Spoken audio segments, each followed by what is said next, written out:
Sa syudad sang bago combat fighting art for survival training in patigayon sang isa ka talisay non sa mga dumuluong kag iban pa nga magluyag magtuon sa among art. Yari report ni Marty Go.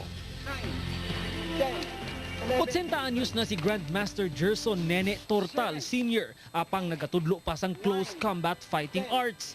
Presidente siya sang World Dekiti Tersiasiradas Federation, isa ka grupo nga nagatuon sang among martial art bilang survival skill. Nalibot na ni Grandmaster Nene ang kalibutan sa pagtudlo sa pila ka mga pulis kag military forces. It is a traditional and cultural art of the Filipino. Kali is a very systematic of combat fighting based in the science of strategy and tactics. Nagagamit sang nagkalain-lain nga mga bladed weapons ang ini nga martial art. Sarang man ini magamit bilang self-defense.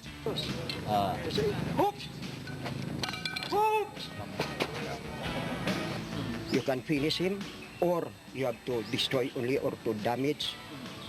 Then you have to apply your counter techniques, meaning that is the time you apprehend the guy. Bisan pababayi o kun bata, sarang makatuon sini.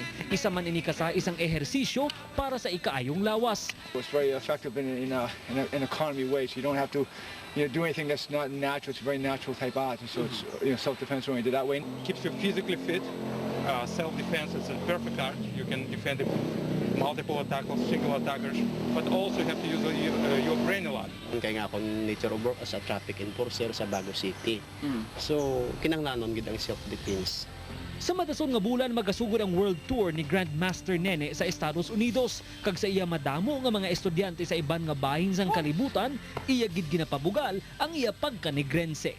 Marty Go, TV Patrol, Negros.